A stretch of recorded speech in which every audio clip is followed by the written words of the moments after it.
Hello all, welcome to super notes. അപ്പോൾ നിങ്ങൾക്ക് already കാണാവുന്ന പോലെ തന്നെ എന്താണ് 90 ദിവസത്തിനകത്ത് മാത്രമേ നമുക്കിനി പഠിക്കാനായിട്ടുള്ളൂ. പക്ഷേ എങ്ങനെ നമുക്ക് ഈ ദിവസങ്ങൾ മാക്സിമം പ്രയോജനപ്പെടുത്തിക്കൊണ്ട് അല്ലെങ്കിൽ നമ്മൾ PSCയുടെ CPO സിലബസ് മുൻനിർത്തിക്കൊണ്ട് നമുക്ക് എങ്ങനെ പ്രയോറിറ്റൈസ് ചെയ്യാം, അല്ലേ, ടോപ്പിക്കുകളെ നമുക്ക് എങ്ങനെ പ്രയോറിറ്റൈസ് ചെയ്യാം എന്നുള്ളൊരു സെഷനായിരിക്കും നമ്മളിപ്പോൾ ചെയ്യാനായിട്ട് പോകുന്നത്.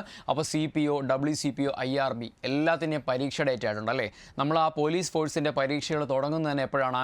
ജൂലൈ മാസം 19 WCPയോട് കൂടി തുടങ്ങി ജൂലൈ 26 CPO, IRB എന്നീ പരീക്ഷകളോടുകൂടി എന്ത് ചെയ്യാണ്? ഫോഴ്സ് ലെവൽ പരീക്ഷകളെല്ലാം തീരുകയാണ്. പക്ഷേ നമ്മൾ CPOയിലേക്ക് വരുമ്പോൾ നമ്മൾ ശ്രദ്ധിക്കേണ്ട കുറച്ച് കാര്യങ്ങൾ, എവിടേക്കാണ് നമ്മൾ പ്രയോറിറ്റൈസ് ചെയ്യേണ്ടത് എന്നുള്ളതെല്ലാം കഴിഞ്ഞ ചോദ്യ പേപ്പറുകളെല്ലാം അനലൈസ് ചെയ്തുകൊണ്ടുള്ള ഒരു വീഡിയോ ആണ്. അത് അനലൈസ് ചെയ്തിട്ട് ടോപ്പിക്കുകൾ ഇവിടെ പറയും. നമ്മൾ കൃത്യമായിട്ട് പ്രയോറിറ്റൈസ് ചെയ്യും. ഏതാദ്യം പഠിച്ചിട്ടുണ്ട്, അങ്ങനെ ഒരുപാട് ആൾക്കാർ സംശയം ചോദിച്ചിരുന്നു ഏതാദ്യം പഠിക്കണം എന്നുള്ളത്. അപ്പോൾ അതിനെപ്പറ്റിയുള്ള സെഷനായിരിക്കും. വീഡിയോ സ്കിപ്പ് ചെയ്യാതെ മുഴുവനായിട്ട് കാണുക. അപ്പോൾ നമുക്ക് നേരെ എന്ത് ചെയ്യാം? സെഷനിലേക്ക് പോകാം. നിങ്ങൾക്ക് ഓൾറെഡി ഇവിടെ മാർക്ക് ഡിസ്ട്രിബ്യൂഷൻ കൃത്യമായിട്ട് കാണാൻ സാധിക്കും. നോക്കിക്കോളൂ, നിങ്ങൾക്ക് മാർക്ക് ഡിസ്ട്രിബ്യൂഷൻ കാണാനായിട്ട് സാധിക്കും. അതിൽ നമുക്ക് ഏകദേശം ഇത്രയും ഭാഗത്തോളം നമുക്ക് എന്ത് വരുന്നുണ്ട്? 40 മാർക്കിൻ്റെ GK ടോപ്പിക്ക് വരുന്നുണ്ട്, പ്ലസ് 10 മാർക്കിൻ്റെ കറണ്ട് അഫെയർ വരുന്നുണ്ട്. പിന്നീടാണ് എന്ത് ചെയ്യുന്നത്? നമ്മുടെ English, maths, Malayalam plus current affairs ആയ ബാക്കി 50 മാർക്ക് വരുന്നത്. അപ്പോൾ ഈ 50 മാർക്ക് എന്താണ്? ഇതിനേക്കാൾ താരതമ്യേന കുറച്ച് പഠിക്കുമ്പോൾ ഈ 50 മാർക്ക് കിട്ടുന്നു. ഇവിടെ ഒരുപാട് പഠിക്കുമ്പോൾ 50 മാർക്ക് കിട്ടുന്നു എന്നുള്ളതാണ്. അപ്പോൾ നമ്മൾ ഇന്നിപ്പോൾ സംസാരിക്കാൻ വേണ്ടി പോകുന്നത് GK ടോപ്പിക്സിൻ്റെ പ്രയോറിറ്റിയെ പറ്റിയായിരിക്കും നമ്മൾ സംസാരിക്കാനായിട്ട് പോകുന്നത്. സിലബസ് ബൈ സിലബസ്, അത് എങ്ങനെയാണോ PSC ഫ്രെയിം ചെയ്തിരിക്കുന്നത് അവിടെ വെച്ചായിരിക്കും നമ്മൾ പോകുന്നത്. അതായത് ഏതൊക്കെ വിഷയങ്ങളിൽ നിന്ന് ഏതൊക്കെ ടോപ്പിക്കുകൾ പഠിച്ചാൽ നമുക്ക് സേഫ് ആകാം എന്നുള്ള കാര്യമാണ്. അതായത് കഴിഞ്ഞ പരീക്ഷകളെ അനലൈസ് ചെയ്ത് അതിൻ്റെ വെളിച്ചത്തിലാണ് ഈ പറയുന്നത്. അപ്പോൾ സംശയമുള്ള എല്ലാ ആൾക്കാരും എന്ത് ചെയ്യുക? ആ സംശയം ഇവിടെ തീർത്തിട്ട് പോവുക. അപ്പോൾ നമുക്ക് നേരെ അടുത്തതിലോട്ട് പോവാം. ഇവിടെ നിങ്ങൾക്ക് ചരിത്രവുമായി ബന്ധപ്പെട്ട ടോപ്പിക്കുകൾ കാണാൻ സാധിക്കുന്നുണ്ട്, അല്ലേ. ഇപ്പോൾ ചരിത്രവുമായി ബന്ധപ്പെട്ട് പറയുമ്പോൾ കേരള ചരിത്രത്തിൽ ആദ്യം നിങ്ങൾ പഠിച്ചിരിക്കേണ്ടതായിട്ട് ഉള്ള, അതായത് നമ്മൾ കഴിഞ്ഞ പരീക്ഷകളുടെ വെളിച്ചത്തിൽ നമുക്ക് വരുമ്പോഴത്തേക്കും കൃത്യമായിട്ട് നിങ്ങൾ പഠിക്കേണ്ട ടോപ്പിക്കാണ് ആദ്യം പഠിക്കേണ്ടത്. മാർത്താണ്ഡവർമ്മ മുതൽ ശ്രീ ചിത്തിര തിരുനാൾ വരെ എന്ന് പറയുന്ന ആ ടോപ്പിക്കിൽ നിന്ന്. കാരണം രാജാക്കന്മാരെക്കുറിച്ച് കൃത്യമായ രീതിയിൽ പല പരീക്ഷകൾക്കായിട്ട് ചോദിച്ച് കണ്ടിട്ടുണ്ട്. അതിപ്പം നമ്മുടെ CPO ലെവൽ മാത്രമല്ല, എല്ലാ ലെവലിലും എന്ത് ചെയ്യുന്നുണ്ട്? ഈ ഒരു ഭാഗം ഹോട്ട് ടോപ്പിക്കായിട്ട് തുടരുന്നു. അത് മാക്സിമം മാർത്താണ്ഡവർമ്മയെ പറ്റിയും സ്വാതി തിരുനാളിനെ പറ്റിയും ശ്രീമൂലം തിരുനാളിനെ പറ്റിയും റാണി ഗൗരി പാർവതിബായിയെ പറ്റിയൊക്കെയാണ് എന്ത് ചെയ്യുന്നത്? ചോദിച്ച് കാണാറുള്ളത്. അപ്പോൾ എന്ത് ചെയ്യുക? നിങ്ങൾ ഈ വരുന്ന 12 രാജാക്കന്മാരുടെ മെയിനായിട്ടുള്ള കാര്യങ്ങൾ മാത്രം പഠിക്കുക. എന്തൊക്കെയാണ് മെയിനായിട്ട് പഠിക്കേണ്ടത്? അവരുടെ സംഭാവനകൾ പഠിക്കുക, അവരുടെ കാലഘട്ടം പഠിക്കുക, അവരുടെ ദിവാൻമാരെ പഠിക്കുക, ദിവാൻമാർ കാരണമുണ്ടായ പിന്നെ കാര്യങ്ങളെ പറ്റി പഠിക്കുക. ഇത്രയും കാര്യങ്ങൾ നിങ്ങൾ പഠിക്കുമ്പോൾ തന്നെ എന്ത് ചെയ്യുന്നുണ്ട്? കൃത്യമായ രീതിയിൽ ഈ ടോപ്പിക്ക് നിങ്ങൾ ഫിനിഷ് ആവും. കാരണം ഇനിയുള്ള ഈ 3 മാസം കൊണ്ട് ഇത്രയും വലിയൊരു സിലബസ് പഠിച്ചു തീർക്കുക എന്ന് പറയുന്നത് ഭഗീരഥ പ്രയത്നം അല്ലെങ്കിൽ ഹെർക്കൂലിയൻ ടാസ്ക്കാണ്.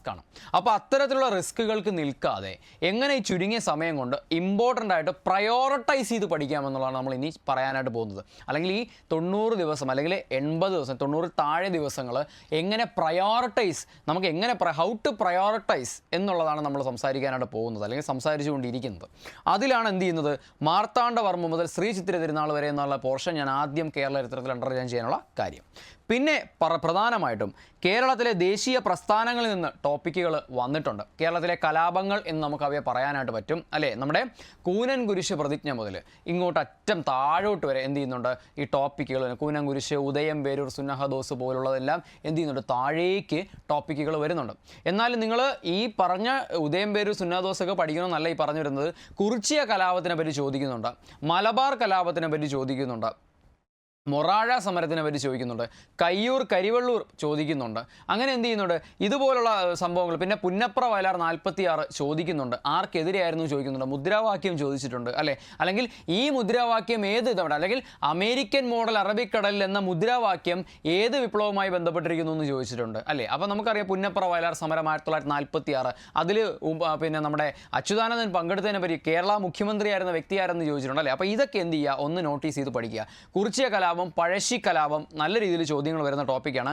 ബീറ്റ് ഫോറസ്റ്റ് ഓഫീസറിൻ്റെ പരീക്ഷകളിലൊക്കെ എന്ത് ചെയ്യുന്നുണ്ട്? കുറിച്യ കലാപത്തിനെ പറ്റിയൊക്കെ ചോദിച്ചിട്ടുണ്ട്. അപ്പോൾ കുറിച്യ കലാപം നമുക്ക് എന്ത് ചെയ്യാൻ പാടില്ല? തള്ളിക്കളയാൻ പാടില്ല. കുറിച്യ കലാപം ഇപ്പോഴും ഡിഗ്രി ലെവൽ പരീക്ഷകൾക്ക് പോലും ചോദിക്കുന്നുണ്ട്. സ്കിപ്പ് ഒട്ടും ഒട്ടുമേ തന്നെ സ്കിപ്പ് ചെയ്യരുതെന്ന് ഞാൻ പറയുന്ന ടോപ്പിക് എന്താണ്, ഇതൊക്കെയാണ്. പിന്നെ നിങ്ങൾക്ക് നോക്കിക്കഴിഞ്ഞാൽ ഈ ഭാഗത്തുനിന്ന് കഴിഞ്ഞ CPOക്ക് ഒരു ചോദ്യം ചോദിച്ചിരുന്നു. ഒരൊറ്റ ചോദ്യം മാത്രമേ ഞാൻ കണ്ടുള്ളൂ. പിന്നെ civil excise officer, woman civil excise ഓഫീസറിന് എന്ത് ചെയ്യുന്നുണ്ട്, ചോദ്യങ്ങൾ കണ്ടിട്ടുണ്ട്. അപ്പോൾ ഒരു മാക്സിമം ഒരു 2 അല്ലെങ്കിൽ 3 ചോദ്യങ്ങൾ മാത്രമേ ഈ ഒരു ടോപ്പിക്കിൽ നിന്ന് വന്നിട്ടുള്ളൂ. പക്ഷേ അതും പ്രീവിയസ് ആണ് വരുന്നത്. പുതിയ ടോപ്പിക്കുകളൊന്നും ഈ ഭാഗത്തുനിന്ന് വരുന്നില്ല. പിന്നെ ഐക്യ കേരള പ്രസ്ഥാനം, പിന്നെ നിങ്ങൾ പ്രയോറിറ്റൈസ് ചെയ്ത് പഠിക്കേണ്ട ഒരു ടോപ്പിക്കാണ് ഐക്യ കേരള പ്രസ്ഥാനം. കാരണം ഐക്യ കേരള പ്രസ്ഥാനം പറ്റി ചോദിച്ചിട്ടുണ്ട്. അതുകൊണ്ട് തന്നെ ഐക്യ കേരള പ്രസ്ഥാനം എന്താണ് ഒരു ഹോട്ട് ടോപ്പിക്കായിട്ട് നമുക്ക് കേരള ചരിത്രത്തിൽ പറയാനായിട്ട് സാധിക്കും. പിന്നെ അതുപോലെ തന്നെ നിങ്ങൾ എന്ത് ചെയ്യുക, യൂറോപ്യന്മാരുടെ വരവ്, ഈ വരവ് പഠിക്കുമ്പോൾ നിങ്ങൾ വെറുതെ വാസ്കോഡ ഗാമ അവിടെ വന്നിറങ്ങി, അല്ലെങ്കിൽ ഏറ്റവും അവസാനം പിന്നെ കബ്രാളിനെ പറ്റി പറയുന്നുണ്ട്, പിന്നെ നമ്മൾ കുറച്ചുകൂടെ കഴിയുമ്പോൾ അൽമേഡയെ പറ്റി പറയുന്നുണ്ട്, ആൽബുക്കർക്കിനെ പറ്റി, ഇങ്ങനെയല്ല നിങ്ങൾ പഠിക്കേണ്ടത്. നിങ്ങൾ പഠിക്കേണ്ടത്, ഇപ്പോൾ നിങ്ങൾ അൽമേഡയെ പറ്റി പഠിക്കുമ്പോൾ നിങ്ങൾക്കറിയാം എന്താണ്, നീലജല നയവുമായിട്ട് ബന്ധപ്പെട്ട വ്യക്തിയാണ്. തലശ്ശേരി കോട്ട പണിത വ്യക്തി, അല്ലെങ്കിൽ സെൻറ്റ് ആഞ്ചലോസ് കോട്ട പണിത വ്യക്തിയാണ്. എന്നാൽ ആൽബുക്കർക്കിലേക്ക് വരുമ്പോഴോ അദ്ദേഹം 1503 നമ്മുടെ മാനുവൽ കോട്ട വൈപ്പിനിൽ പണിതു, അതൊക്കെ അറിയാം. അപ്പോൾ ഈ ഫാക്റ്റുകളെ പഠിക്കുക, മിശ്ര കോളനി സമ്പ്രദായം എന്താണെന്ന് പഠിക്കുക, അതുമായിട്ട് ബന്ധപ്പെട്ട വ്യക്തി ആരാണെന്ന് പഠിക്കുക. അങ്ങനെ എന്ത് ചെയ്യുക, ഈ ഭയങ്കര വാരി വലിച്ച് കഥ പഠിക്കുന്നതിനേക്കാൾ, ഒരുപാട് കഥകൾ പഠിക്കുന്നതിനേക്കാൾ കഥയ്ക്കുള്ളിലെ ഫാക്റ്റ് പഠിക്കുക. ഹിസ്റ്ററി പഠിക്കുന്നതിന് എനിക്ക് ഏറ്റവും നല്ല ടിപ്പായിട്ട് സജസ്റ്റ് ചെയ്യാനുള്ളത് കഥയ്ക്കകത്തെ ഫാക്റ്റുകൾ പഠിക്കുക.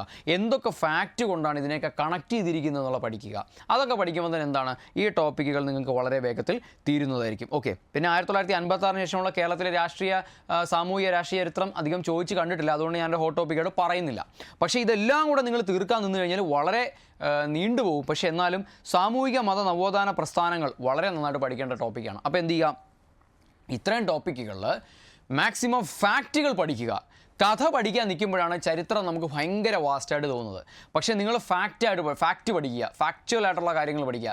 സാധുജന പരിപാലന സംഘം, സാധുജന പരിപാലിനി, ചെമ്പന്തറ കാളിച്ചോതി കറുപ്പൻ, പിന്നെ കല്യാണദായിനി സഭ എവിടെയാണ്, കൊടുങ്ങല്ലൂരാണ്, ആരാണ്, പണ്ഡിറ്റ് KP കറുപ്പൻ. ഇങ്ങനെയുള്ള കാര്യങ്ങൾ പഠിച്ചു പോവുക. പിന്നെ PRDS ആരുമായി ബന്ധപ്പെട്ടിരിക്കുന്നു, അതിന് എന്തെങ്കിലും മുദ്രാവാക്യം ഉണ്ടെങ്കിൽ അത്, അല്ലെങ്കിൽ കുമാരഗുരുദേവൻ പിന്നെ ഈ പറഞ്ഞ പോലെ നമ്മുടെ ശ്രീമൂലം പ്രജാസഭയിൽ അംഗമായതപ്പോഴൊക്കെയാണ്, എത്ര പ്രാവശ്യമായിട്ടുണ്ട്, അതൊക്കെ ബെവ്കോ LDക്ക് ചോദിച്ചിട്ടുള്ള ചോദ്യങ്ങളാണ് ഞാൻ ഈ ജസ്റ്റ് പറഞ്ഞത്. അപ്പോൾ എന്ത് ചെയ്യുക, ഞാൻ നിങ്ങളോട് ഈ സംസാരിക്കുന്നത് മുഴുവൻ ഇതൊക്കെ നിങ്ങൾ നോക്കണമെന്ന് പറയുന്ന പ്രഡിക്ഷൻസ് അല്ല. ഇത് കേവലം പ്രഡിക്ഷൻസ് അല്ല, ഇത് അനാലിസിസ് ആണ്. എങ്ങനെയുള്ള അനാലിസിസ്? PSC ഇതുവരെ നടത്തിയിട്ടുള്ള 10th ലെവൽ +2 ലെവൽ ചോദ്യങ്ങളിൽ മോസ്റ്റ് റിപ്പീറ്റഡ് ആയിട്ട് വന്ന ഏരിയകളാണ് ഞാൻ നിങ്ങൾക്ക് ചൂണ്ടിക്കാണിച്ചു തന്നുള്ളത്. കാരണം 10ാം ക്ലാസ് ലെവൽ പരീക്ഷയിൽ LD ക്ലർക്ക്, ഇപ്പോൾ LGS ഞാൻ പറയുന്നില്ല, എന്നാൽ LD ക്ലർക്ക് പരീക്ഷകൾക്കൊക്കെ LGSും നല്ല ലെവലുള്ള ചോദ്യങ്ങൾ വന്നിട്ടുണ്ട്. പക്ഷേ അതവിടെ നിൽക്കട്ടെ. പക്ഷേ ഞാൻ ഈ പറഞ്ഞ സെക്രട്ടേറിയറ്റ് OA വന്നിട്ടുണ്ട്. എത്ര LD നടന്നിട്ടുണ്ട്, കഴിഞ്ഞ LD നടന്നിട്ടുണ്ട്, ഇപ്രാവശ്യം ജില്ലാ വൈസ് LD നടന്നു അല്ലേ, 5ഉം 6ഉം ഘട്ടമായിട്ട് നടന്നു. ആ ചോദ്യ പേപ്പർ, പിന്നെ ബെവ്കോ LD ഉണ്ട്, village field assistant president officer ഉണ്ട്, IRB ഉണ്ട്. ഈ പരീക്ഷകളെല്ലാം ഒരു എന്ത് ചെയ്തിട്ടുണ്ട്, നടന്നിട്ടുണ്ട്.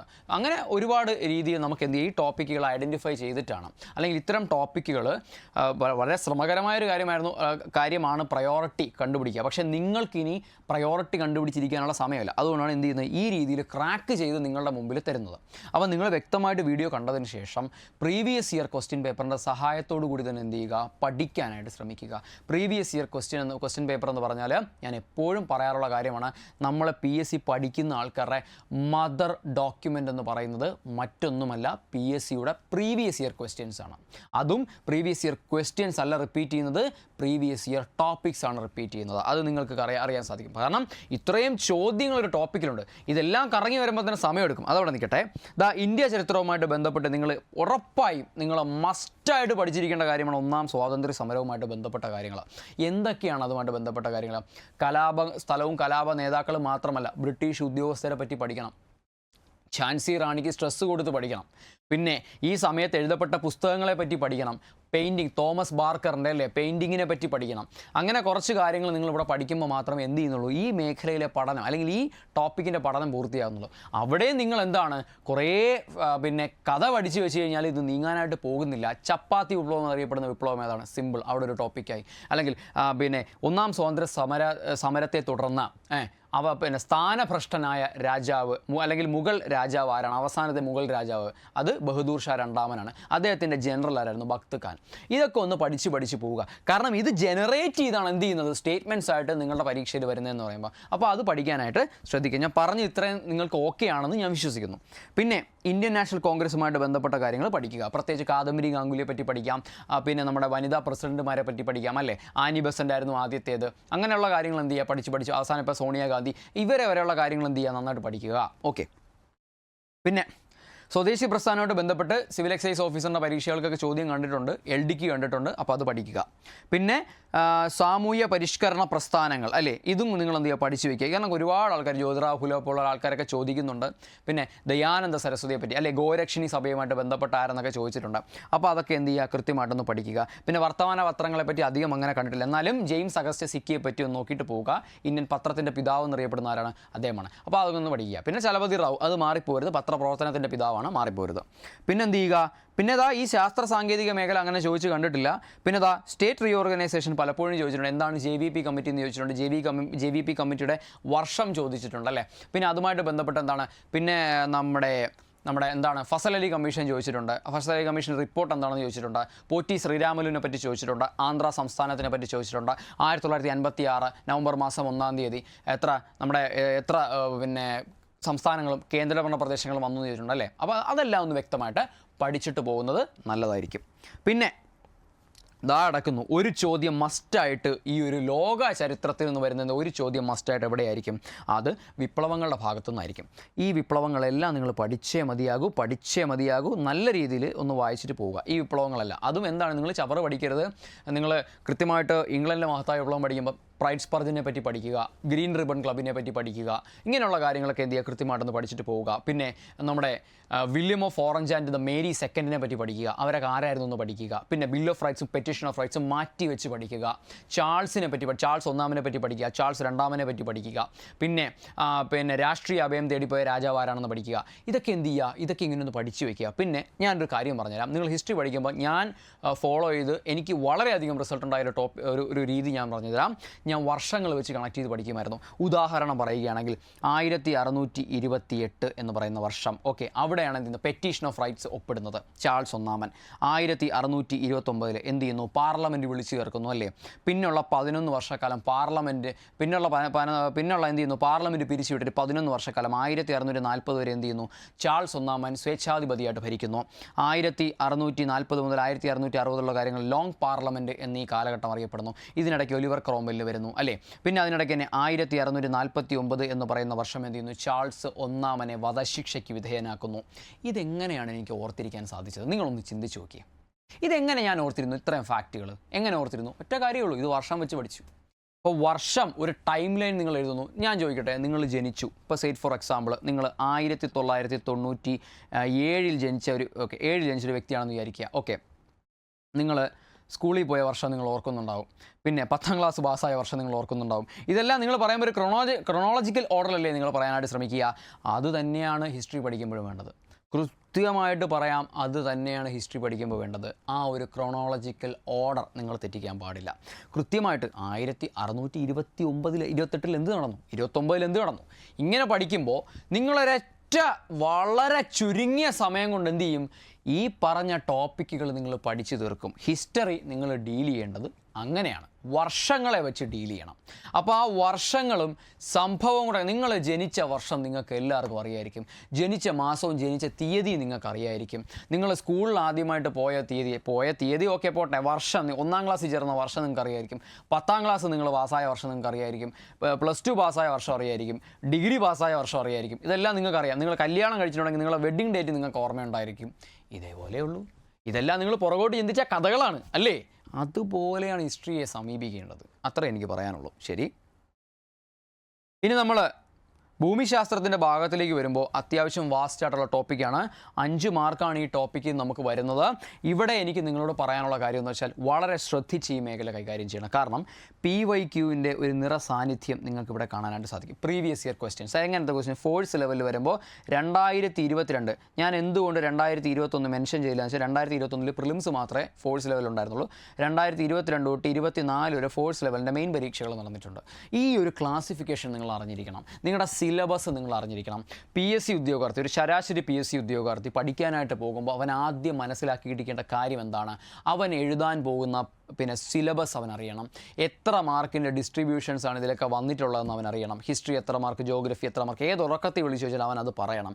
ആ മാർക്ക് ഡിസ്ട്രിബ്യൂഷനെ പറ്റി വ്യക്തമായ ധാരണയുള്ളവൻ മാത്രമേ റാങ്ക് ലിസ്റ്റ് ടോപ്പിൽ വരൂ. അതും കൂടെ നിങ്ങളൊന്ന് അറിഞ്ഞു വെച്ചിരിക്കുക. അത് നമുക്ക് ബാക്കി സംസാരിക്കാം. ഇവിടെ നിങ്ങൾ ഭൂമിയുടെ ഘടനയെപ്പറ്റി വ്യക്തമായി പഠിച്ചിട്ട് പോവുക. 4-5 ചോദ്യങ്ങൾ ഞാൻ കണ്ടിട്ടുണ്ട്. 4-5 ചോദ്യങ്ങൾ. ഇതാ ഇപ്പോൾ കഴിഞ്ഞ 2024 ജൂൺ മാസം 8-ാം തീയതി ഞാൻ എഴുതിയ CPOയിലും അത്തരത്തിൽ ചോദ്യം ഉണ്ടായിരുന്നു.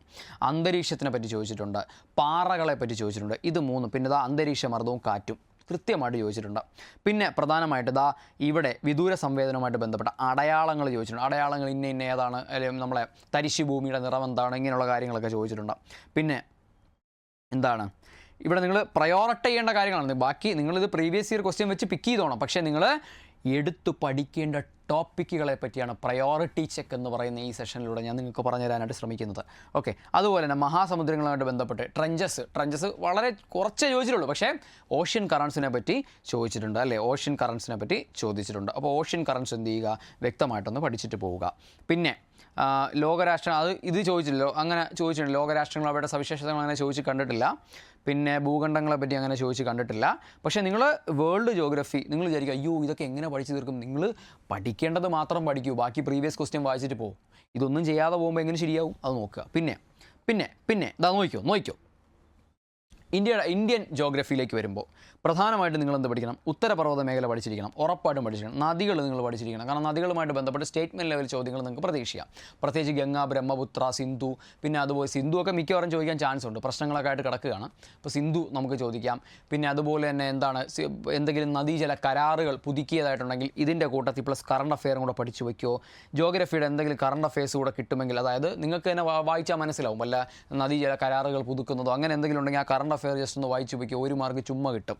അതും കൂടെ എന്ത് ചെയ്യാമെന്ന് പഠിക്കുക. പിന്നെ അടുത്ത് നമ്മുടെ ഉപദ്വീപീയ പീഠഭൂമി ഉത്തരമഹാസമുദ്രം പഠിച്ചിട്ടേ പോകാവൂ. കാരണം നല്ല രീതിയിൽ ചോദിക്കും. ഏത് ലെവൽ പരീക്ഷ, ഫോഴ്സ് എന്നില്ല, LD എന്നില്ല, ഡിഗ്രി എന്നില്ല, നല്ല രീതിയിൽ ചോദ്യങ്ങൾ വരുന്ന ടോപ്പിക്കാണ്, പഠിച്ചിട്ട് പോകണം.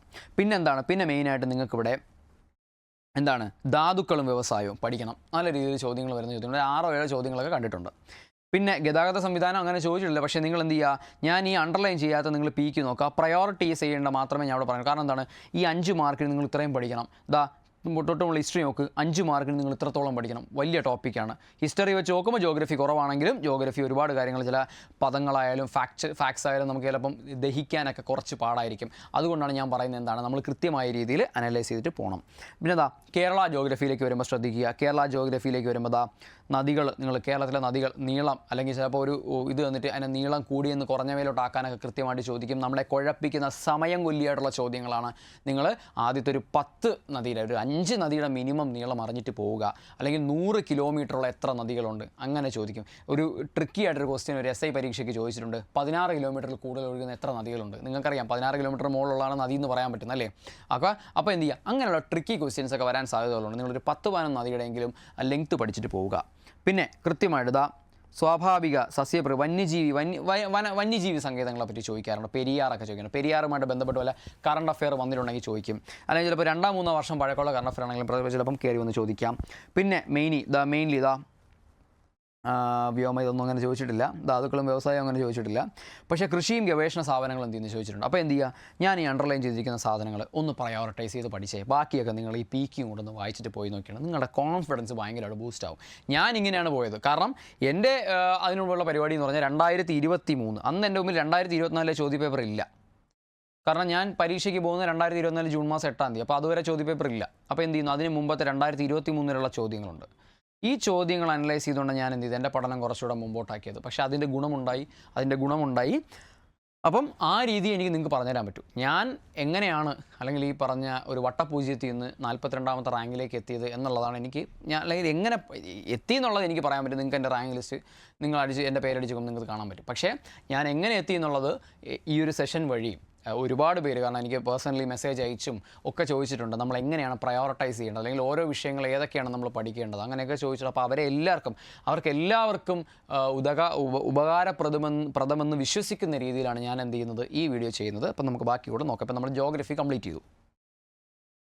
ഇനി നോക്കിയോ, ഈ ഒരു ടോപ്പിക്ക് നിങ്ങൾ ഏറ്റവും കൂടുതൽ പ്രയോറിറ്റി കൊടുക്കേണ്ട ഒരു ടോപ്പിക്ക് ഇതാണ് കേട്ടോ. കാരണം നിങ്ങൾ GK പോർഷനിൽ വരുമ്പോൾ ഏറ്റവും പ്രയോറിറ്റി കൊടുക്കേണ്ട ടോപ്പിക് എന്ന് പറയുന്നത് ഈ ഒരു ഭരണഘടന എന്ന് പറയുന്ന ടോപ്പിക്കാണ്. നിങ്ങൾ നോക്കൂ, വളരെ കുറച്ച് മാത്രം പഠിച്ച് ഇതിൻ്റെ ഇരട്ടിയിൽ നിങ്ങൾ ഹിസ്റ്ററിയിലും ജോഗ്രഫിയിലും പഠിക്കുന്നത് വളരെ കുറച്ച് പഠിക്കുമ്പോൾ തന്നെ നിങ്ങൾക്ക് എന്താണ് 8 മാർക്കിൻ്റെ ടോപ്പിക്ക്. ഇവിടെ നിങ്ങൾ നോക്കിയാൽ താഴെ സിവിക്സ് നിങ്ങൾക്ക് 11 മാർക്ക്, ഈ ഒരു രണ്ടും കൂടെ ചേർത്ത് വെച്ച് പഠിക്കാൻ നിങ്ങൾക്ക് 11 മാർക്ക് കിട്ടും. എങ്ങനെയാണെന്നുള്ളത് ഞാൻ കുറച്ചുകൂടെ നന്നായിട്ട് എക്സ്പ്ലെയിൻ ചെയ്ത് തരാം. നോക്കിയോ, ഇവിടെ നിങ്ങൾക്ക് കാണുമ്പോൾ മനസ്സിലാവും. ഇവിടെ മെയിൻലി ചോദിക്കാറുള്ള എന്തൊക്കെയാണ്, എൻ്റെ കൂടെ പിടിച്ചോ, union list, state list, concurrent list, ഇതിൽ പെടുന്ന വിഷയങ്ങൾ പഠിച്ചിട്ട് പോവുക. അതായത് ഒരു ഇമ്പോർട്ടൻ്റ് ആയിട്ടുള്ളൊരു 5-6 വെച്ചെങ്കിലും പഠിച്ചിട്ട് പോവുക. മനപ്പാടമാക്കി തന്നെ പഠിക്കുക. പിന്നെ പഠിക്കുമ്പോൾ എന്താണ്, അങ്ങോട്ടും ഇങ്ങോട്ടും തിരിഞ്ഞു പോയിരിക്കാൻ വേണ്ടി സ്വന്തമായിട്ട് മനസ്സിൽ കോഡുകൾ പറയുക. എന്തെങ്കിലും ഒരു ചെറിയ എന്ന് വെച്ചാൽ തീരം ഭയങ്കര എക്സാഗ്രേറ്റ് ചെയ്ത അവസാനം കോഡ് ഓർമ്മിക്കാൻ വേറൊരു കോഡെന്ന് പറയുന്ന രീതിയിലോട്ട് പഠിക്കരുത്. പക്ഷേ എന്ത് ചെയ്യുക, കൃത്യമായ രീതിയിൽ അനലൈസ് ചെയ്ത് കോഡ് ഉണ്ടാക്കി പഠിച്ചിട്ട് അത് എൻ്റെ ബൂസ്റ്റ് വളരെ വലുതായിരിക്കും. പിന്നെ ഭരണഘടനാ സ്ഥാപനങ്ങളും അവയുടെ ചുമതലകളും ഈ പേര് പോലെ പഠിച്ചാൽ മതി. കൂടുതലൊന്നും അതിനകത്ത് പഠിക്കേണ്ട ആവശ്യമില്ല. ഒരു ഭരണഘടനാ സ്ഥാപനം, ഈ ഭാഗത്ത് കറണ്ട് അഫെയർ വരാനുള്ള സാധ്യത വളരെ കൂടുതലാണ്. കാരണം എന്താണ്, ഇപ്പോൾ ഒരുപാട് അപ്പോയിൻമെൻറ്റുകൾ നടന്നു അല്ലേ, വിവരാവകാശം മാറി, മനുഷ്യാവകാശവുമായിട്ട് ബന്ധപ്പെട്ട് എന്താണ് പഠിക്കാനുള്ളത്. നിങ്ങൾ പഠിക്കുമ്പോൾ പഠനം ലിമിറ്റ് ചെയ്ത് ഞാൻ പറയുന്ന രീതിയിൽ നിങ്ങളൊന്ന് ട്രൈ ചെയ്ത് നോക്കുക. നിങ്ങളൊരു ഫോർ എക്സാമ്പിൾ നിങ്ങൾ മനുഷ്യാവകാശ കമ്മീഷനെ പറ്റി പഠിക്കുന്നു, അത് എവിടെയാണ് സ്ഥിതി ചെയ്യുന്നതെന്ന് പഠിക്കുക, അതിൻ്റെ ആസ്ഥാനം പഠിക്കുക, അതിൻ്റെ നിലവിലെ ചെയർമാൻ ആരാണെന്ന് പഠിക്കുക, പിന്നെ ചെയർമാൻ്റെ കാലാവധി പഠിക്കുക, അയാൾ പുനർനിയമനത്തിന് അർഹനാണോ എന്ന് പഠിക്കുക, എന്തൊക്കെയാണ് കമ്മീഷൻ്റെ ചുമതലകളെന്നത് ജസ്റ്റ് ബ്രീഫ് ചെയ്ത് പഠിക്കുക.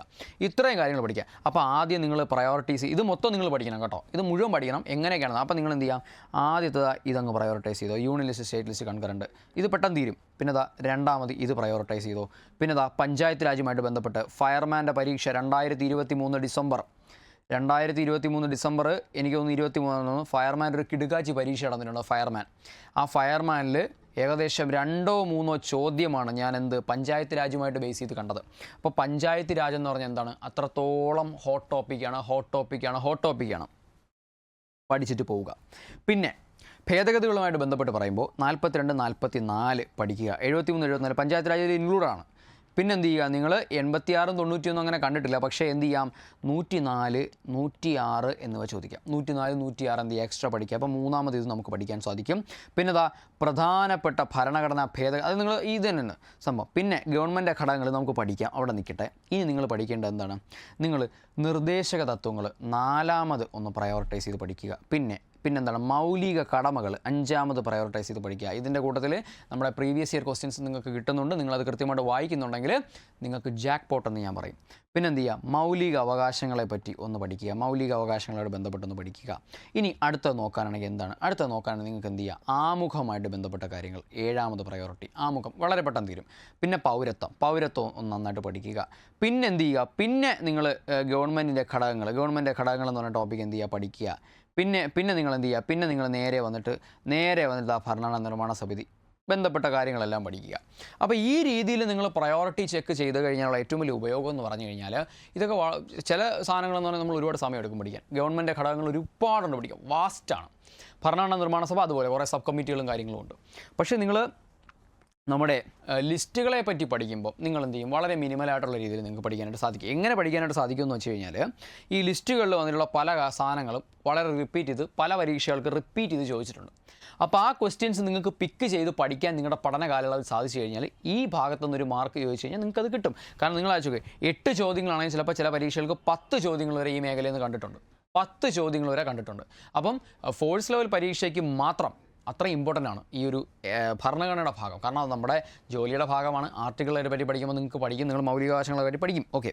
പിന്നെ 3 മാർക്കിൻ്റെ കേരളം ഭരണ സംവിധാനം. ഇവിടെ നിങ്ങൾ കൃത്യമായിട്ട് പഠിക്കേണ്ട കാര്യം എന്ന് വെച്ചാൽ, ചോദിച്ച് കണ്ടിട്ടുള്ള കാര്യങ്ങൾ ഇവിടെ പിന്നെ സംസ്ഥാന സിവിൽ സർവീസ് ചോദിച്ച് കണ്ടിട്ടുണ്ട്, പിന്നെ ഭരണഘടനാ സ്ഥാപനങ്ങൾ ചോദിച്ച് കണ്ടിട്ടുണ്ട്, വിവിധ കമ്മീഷനുകൾ ചോദിച്ചിട്ടുണ്ട്, അത് പിന്നെ സംസ്ഥാന മനുഷ്യാവകാശ കമ്മീഷൻ പോലുള്ളതൊക്കെ ചോദിച്ചിട്ടുണ്ട്, പിന്നെ തണ്ണീർത്തട സംരക്ഷണം ദുരന്ത നിവാരണ അതോറിറ്റി ചോദിച്ചിട്ടുണ്ട്. ഇതൊക്കെയാണ് എന്ത് ചെയ്യുന്നത് മെയിനായിട്ട് ചോദിച്ചിട്ടുണ്ട്. പിന്നെ കുട്ടികൾ മുതിർന്ന പൗരന്മാരുടെ സംരക്ഷണം, സ്ത്രീകൾ കുട്ടികൾ ഇത് ചോദിച്ചിട്ടുണ്ട്.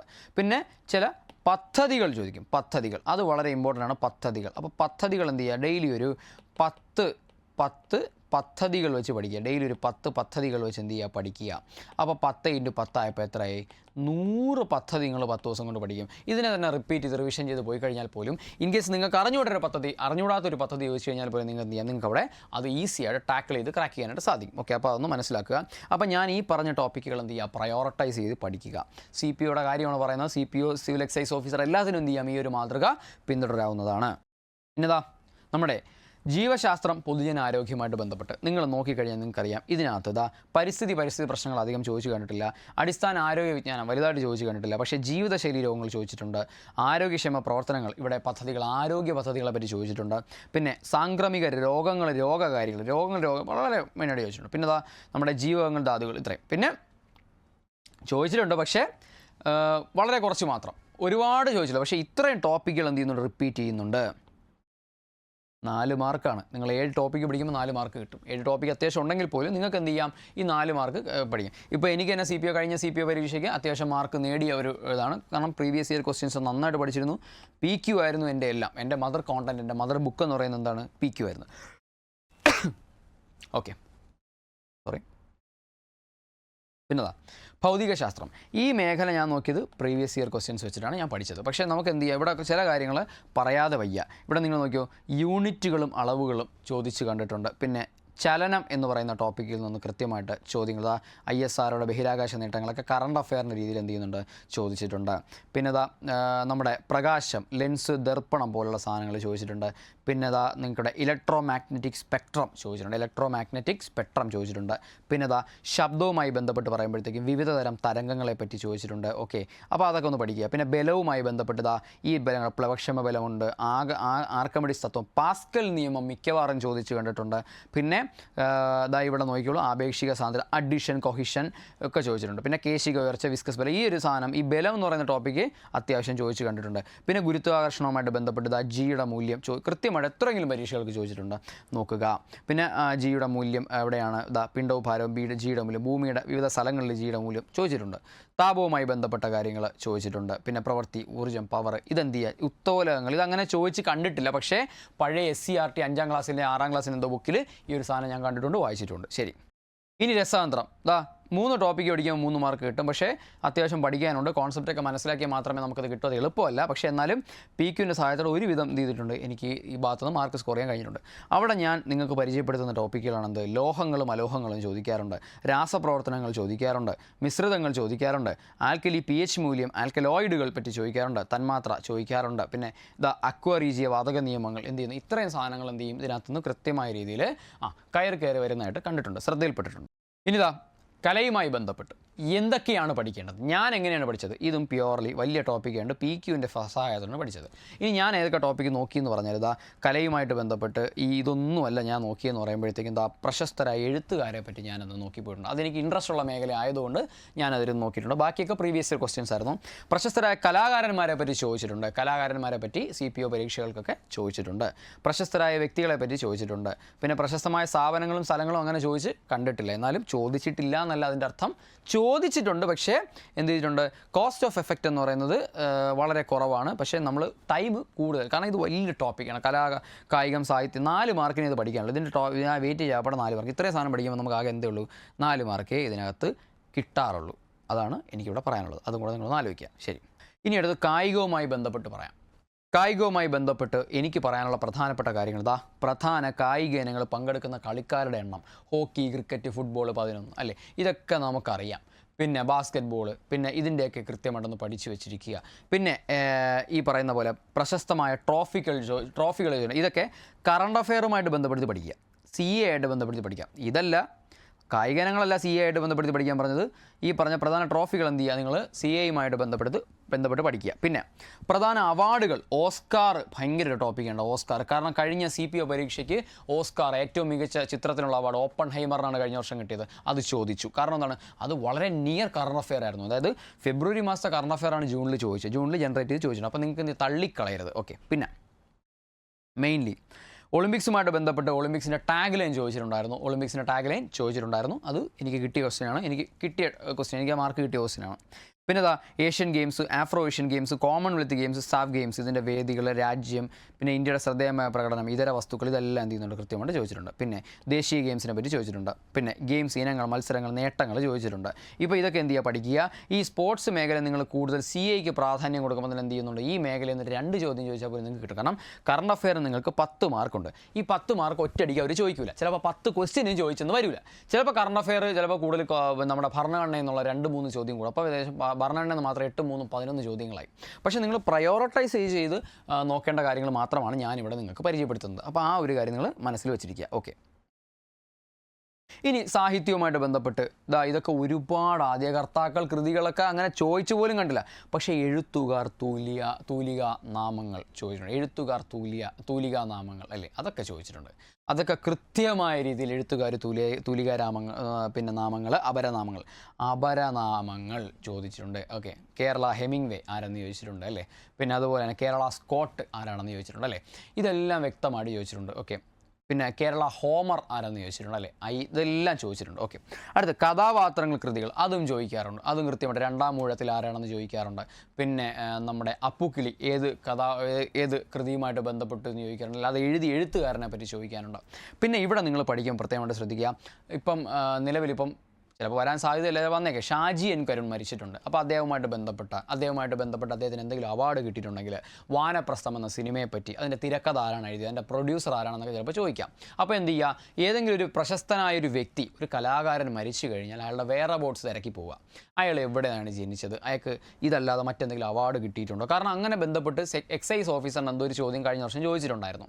അപ്പോൾ എന്ത് ചെയ്യുക, ഇതൊക്കെ ആർക്കും കിട്ടാത്ത ക്വസ്റ്റ്യൻസ്. ഇനി ഞാൻ നിങ്ങൾക്ക് വേറൊരു കാര്യം പറഞ്ഞുതരാം. മറ്റാർക്കും കിട്ടാത്ത സാധനങ്ങൾ നമുക്കൊരു മാർക്ക് കിട്ടുകയാണെന്നുണ്ടെങ്കിൽ നമ്മളെ റാങ്ക് ലിസ്റ്റിലെ ചാൻസ് കൂടിക്കൊണ്ടിരിക്കും. എല്ലാവർക്കും കിട്ടുന്നത് നമുക്ക് കിട്ടുകയും വേണം. എന്നാൽ ചില ആൾക്കാർക്കെങ്കിലും കിട്ടാത്ത നമുക്ക് എന്ത് ചെയ്യണം, നമുക്ക് കിട്ടണം. അപ്പം മാത്രമേ നമുക്ക് മാർക്ക് സ്കോർ ചെയ്യാനായിട്ട് സാധിക്കുകയുള്ളൂ. ജ്ഞാനപീഠം നേടിയ മലയാളികളെ പറ്റി അവരുടെ കൃതികളൊക്കെ ചോദിച്ച് കണ്ടിട്ടുണ്ട്. അപ്പോൾ അത് നല്ലൊരു ടോപ്പിക്കാണ്, കളയരുത്. പിന്നെ മലയാള സിനിമ ദേശീയ അവാർഡ് അങ്ങനെ ചോദിച്ച് കണ്ടില്ല, പക്ഷേ മലയാള സിനിമ ഹോട്ട് ടോപ്പിക്കാണ്, ചോദിച്ച് കണ്ടിട്ടുണ്ട്. പിന്നെ സംസ്കാരം പ്രധാനപ്പെട്ട ഉത്സവങ്ങൾ മാത്രം നിങ്ങൾ നോക്കിയാൽ മതി. ആരാധനാലയങ്ങളെ പറ്റി അങ്ങനെ ചോദിച്ചിട്ടില്ല. എന്നാലും ഓച്ചിറ പരബ്രഹ്മ ക്ഷേത്രം, അല്ലെങ്കിൽ പിന്നെ എന്താണ് ചുറ്റുമതിലില്ലാത്ത ക്ഷേത്രം, അങ്ങനെയുള്ള സാധനങ്ങളൊക്കെ ചോദിച്ചിട്ടുണ്ട്. അല്ലെങ്കിൽ നമ്മളെ ഭരതക്ഷേത്രം എവിടെയാണ്, അങ്ങനെയുള്ള സംഭവങ്ങളൊക്കെ ചോദിച്ചിട്ടുള്ളൂ. അപ്പം അതൊക്കെ ഒന്ന് നോക്കുക. പിന്നെ പരശുരാമ ക്ഷേത്രം കേരളത്തിൽ ഒന്നേ ഉള്ളൂ. അപ്പോൾ അതൊക്കെ എവിടെയാണ്, ഏത് ജില്ലയിലാണ്, അങ്ങനെയൊക്കെയുള്ള ചോദ്യങ്ങളൊക്കെ പ്രതീക്ഷിച്ചാൽ മതി. ഇത് ഒരു ഹോട്ട് ടോപ്പിക്കായിട്ട് ഞാൻ പറയുന്നില്ല, കാരണം ഇതങ്ങനെ ചോദിച്ച് കണ്ടിട്ടില്ല. പക്ഷേ ബാക്കി നിങ്ങൾ മലയാള പത്രപ്രവർത്തനത്തിനെ പറ്റി ചോദിച്ച് കണ്ടിട്ടുണ്ട്. ഇതൊക്കെ കഴിഞ്ഞ വർഷങ്ങളിൽ ചോദിച്ചതാണ്. പക്ഷേ ഓസ്കാർ നിങ്ങൾ പഠിക്കുക. പിന്നെ പ്രധാനപ്പെട്ട ഏതെങ്കിലും ഒരു വ്യക്തി മരിച്ചു പോയാൽ ഈ ഭാഗത്ത് കറണ്ട് അഫെയർ കൂട്ടിച്ചേർത്ത് വെച്ച് പഠിക്കുക. ഇപ്പോൾ MT വാസുദേവൻ നായർ കഴിഞ്ഞ ഡിസംബറിൽ നമ്മളെ വിട്ടുപോയി. അദ്ദേഹത്തിനെ പറ്റിയുള്ള മാക്സിമം കാര്യങ്ങൾ പഠിക്കുക. അതൊക്കെ ചിലപ്പോൾ ചോദിച്ചു വരാനായിട്ട് സാധ്യതയുണ്ട്. നമുക്ക് നോക്കാം. പിന്നെ ഇംഗ്ലീഷ്, മാത്സ്, മലയാളം ഓൾറെഡി ആ 30 മാർക്ക് നമുക്ക് എങ്ങനെ പഠിക്കുക എന്നുള്ളതിൻ്റെ വീഡിയോ ചെയ്തിട്ടുണ്ട്. ആ വീഡിയോ കാണാത്തവർ ആ വീഡിയോ പോയി കാണുക. പിന്നെ സ്പെഷ്യൽ ടോപ്പിക്കുമായിട്ട് ബന്ധപ്പെട്ട ഒരു സെപ്പറേറ്റ് വീഡിയോ നമുക്ക് പിന്നീട് ചെയ്യാം. കാരണം അവിടെ കുറേ കാര്യങ്ങൾ പറയാനുണ്ട്. കാരണം എന്താണ്, സ്പെഷ്യൽ ടോപ്പിക്ക് പുതിയ ക്വസ്റ്റ്യൻസ് ആയിരിക്കും വരുന്നത്. പക്ഷേ കഴിഞ്ഞ പരീക്ഷകളിൽ, പോലീസിൻ്റെയൊക്കെ പരീക്ഷകളിലാണെന്നുള്ള സ്പെഷ്യൽ ടോപ്പിക്സിൽ നിന്ന് തട്ടിച്ച് നോക്കി എന്തൊക്കെ ആയിരിക്കാം എന്നുള്ളത് നമുക്കൊന്ന് അനലൈസ് ചെയ്ത് നോക്കാം. എന്തൊക്കെ വരാം എന്നുള്ളത് നമുക്കൊന്ന് അനലൈസ് ചെയ്ത് നോക്കാമെന്നേ പറയാൻ പറ്റൂ. കാരണം ഒരുപാട് ആൾക്കാർ സ്പെഷ്യൽ ടോപ്പിക്കിൻ്റെ വീഡിയോ ഇല്ലേ എന്ന് ചോദിക്കുന്നുണ്ട്. അപ്പോൾ അതും കൂടെ നമുക്ക് എന്ത് ചെയ്യാം, ഒന്ന് കൊണ്ടുവരാനായിട്ട് ശ്രമിക്കാം. ഓക്കെ ആണെന്ന് വിശ്വസിക്കുന്നു. അപ്പോൾ എല്ലാവരും ഒന്ന് ശ്രദ്ധിക്കുക. നമ്മൾ CPO WCPO IRBക്ക് വേണ്ടി ഒരു ക്രാഷ് ബാച്ച് സ്റ്റാർട്ട് ചെയ്തിട്ടുണ്ട്.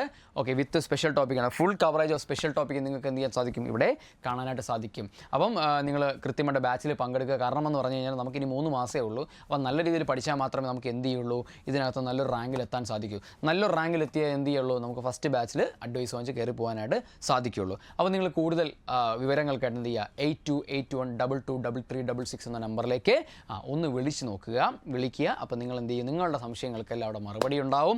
ഈ ഇത് പൂർണ്ണമായിട്ടും നല്ലൊരു മെൻറ്റർ സപ്പോർട്ടുള്ള ഒരു ബാച്ചായിരിക്കും. അപ്പോൾ എന്ത് ചെയ്യുക, ആ ബാച്ചിൽ ചേർന്നുകൊണ്ട് നിങ്ങൾ കൃത്യമായിട്ട് പഠിച്ച് നിങ്ങളുടെ ലക്ഷ്യത്തിലേക്ക് വരിക. ഓക്കെ, നിങ്ങൾ കയറിപ്പോവുക, ജോലി വാങ്ങിച്ച് കയറിപ്പോവുക, അതാണ് ഏറ്റവും വലിയ കാര്യം. പിന്നെ ഇൻ കേസ് നിങ്ങൾക്ക് സ്പെഷ്യൽ ടോപ്പിക്ക് മാത്രം മതിയെങ്കിൽ CPO, WCPO, IRB എന്നീ പരീക്ഷകളെ മാത്രം മുൻനിർത്തിക്കൊണ്ട് നമ്മളൊരു സ്പെഷ്യൽ ടോപ്പിക് ബാച്ച് ആരംഭിച്ചിട്ടുണ്ട്. അപ്പോൾ നിങ്ങൾക്ക് എന്ത് ചെയ്യാം, ആ ബാച്ചിലേക്കും കടന്നു വന്നിട്ട് അവിടെ അതിൻ്റെ ഭാഗമാകാൻ, കാരണം അത്രയ്ക്കും നിങ്ങൾക്ക് എന്ത് ചെയ്യാനുണ്ട്, അവിടെ പഠിക്കാനുണ്ട്. നിങ്ങൾക്ക് സ്പെഷ്യൽ ടോപ്പിക്കിൻ്റെ സിലബസുമായിട്ട് ബന്ധപ്പെട്ടൊരു വീഡിയോ വരുമ്പോൾ ഞാൻ നിങ്ങൾക്ക് പറഞ്ഞുതരാം. അത്രയും വാസ്റ്റാണ് സ്പെഷ്യൽ ടോപ്പിക്കിൻ്റെ മേഖല എന്ന് പറയുമ്പോൾ. കൃത്യമായിട്ട് അവിടെ പഠിച്ചില്ല എന്നുണ്ടെങ്കിൽ ആ ഭാഗത്തെ മാർക്ക് നമുക്ക് നഷ്ടപ്പെടും. ഇപ്പോൾ ഏകദേശം പഠിച്ചാലും പഠിക്കാത്ത ഒരേ റേഞ്ചിലേക്കാണ്, കാരണം അത്രയും പാടാണ് സ്പെഷ്യൽ ടോപ്പിക്ക്. അപ്പോൾ എന്ത് ചെയ്യുക, അതിനെ വളരെ ലളിതവൽക്കരിച്ച ഒരു ലാംഗ്വേജിൽ നിങ്ങൾക്ക് എന്ത് ചെയ്യാം, ബാച്ചിൽ പഠിക്കാനായിട്ട് സാധിക്കും. അപ്പോൾ എന്ത് ചെയ്യുക, നിങ്ങൾ ബാച്ചിൻ്റെ ഭാഗമായിട്ട് ശ്രദ്ധിക്കുക. വളരെ അഫോർഡബിൾ പ്രൈസിലാണ് എന്ത് ചെയ്തിട്ടുള്ളത്, ഈ ഒരു കോഴ്സ് നിങ്ങൾക്ക് വേണ്ടി ഇൻട്രൊഡ്യൂസ് ചെയ്തിട്ടുള്ളത്. ഓക്കെ, പിന്നെതാ സിവിൽ എക്സൈസ് ഓഫീസറുമായിട്ട് ബന്ധപ്പെട്ട് മെയ് 17 നടക്കാനിരിക്കുന്ന പരീക്ഷയുമായിട്ട് ബന്ധപ്പെട്ട് ഇതാ നമ്മളൊരു സ്പെഷ്യൽ ടോപ്പിക് ബാച്ച് അതിനും ആരംഭിച്ചിട്ടുണ്ട്. 499 രൂപ മാത്രമേ എന്ത് ചെയ്യുന്നുള്ളൂ, ഈ ഒരു ബാച്ചിന് ഫീസായിട്ട് വരുന്നുള്ളൂ. കൃത്യമായ രീതിയിൽ എന്ത് ചെയ്യുക, നല്ലൊരു മെൻറ്റർഷിപ്പോട് കൂടി നിങ്ങൾ പഠിക്കുക. നിങ്ങൾക്ക് എളുപ്പത്തിൽ തന്നെ ഈ ജോലി കിട്ടും. കാരണം എന്താണ്, നമുക്കിപ്പോൾ ഒരുപാട് ചാൻസസ് ഒക്കെ വരുന്നൊരു സമയമാണ്. എന്നാലും എന്ത് ചെയ്യുക, എക്സൈസ് ആണ്, ഒരുപാട് വലിയ നിയമനം നടക്കില്ല. പക്ഷേ എന്ത് ചെയ്യാൻ സാധിക്കും, നിങ്ങൾ നല്ല രീതിയിൽ പഠിച്ചു കഴിഞ്ഞാൽ, നിങ്ങൾ നിങ്ങളുടെ കാര്യം മാത്രം നോക്കിക്കേ, നിങ്ങൾ നല്ല രീതിയിൽ പഠിച്ചു കഴിഞ്ഞാൽ നിങ്ങൾക്ക് നല്ലൊരു റാങ്കിൽ നല്ലൊരു നിയമനം കിട്ടും. അപ്പോൾ എന്ത് ചെയ്യുക, നിങ്ങളുടെ പഠനകാലമൊക്കെ നന്നാവട്ടെ, ഒട്ടും റിസ്ക് എടുക്കാതെ ബാച്ചിൻ്റെ ഭാഗമാവുക. കാരണം എന്താണ്, നമുക്കിനി പഠിക്കാൻ വളരെ കുറച്ച് തുച്ഛമായ ദിവസങ്ങൾ മാത്രമേ ഉള്ളൂ. നിങ്ങൾ ബാച്ചിൻ്റെ ഭാഗമാവുക, നല്ല രീതിയിൽ പഠിക്കുക, നല്ലൊരു പഠനകാലം നേരുന്നു. എല്ലാവർക്കും ഈ ജോലി കാക്കിയിടണമെന്ന് ആഗ്രഹിക്കുന്ന ഓരോ വ്യക്തിയും കൃത്യമായ രീതിയിൽ പഠിച്ചുകൊണ്ട് നല്ലൊരു സർവീസ് കാലം നിങ്ങൾക്ക് കിട്ടട്ടെ. അതിനേക്കാളുപരി നിങ്ങൾക്ക് ഓർത്തിരിക്കാൻ നല്ല പഠനകാലം നിങ്ങൾക്ക് കിട്ടട്ടെ എന്ന് ആശംസിച്ചുകൊണ്ട് ഞാൻ തൽക്കാലം നിർത്തുന്നു. നമുക്ക് വേറൊരു വീഡിയോ ആയിട്ട് കാണാം. Okay, by.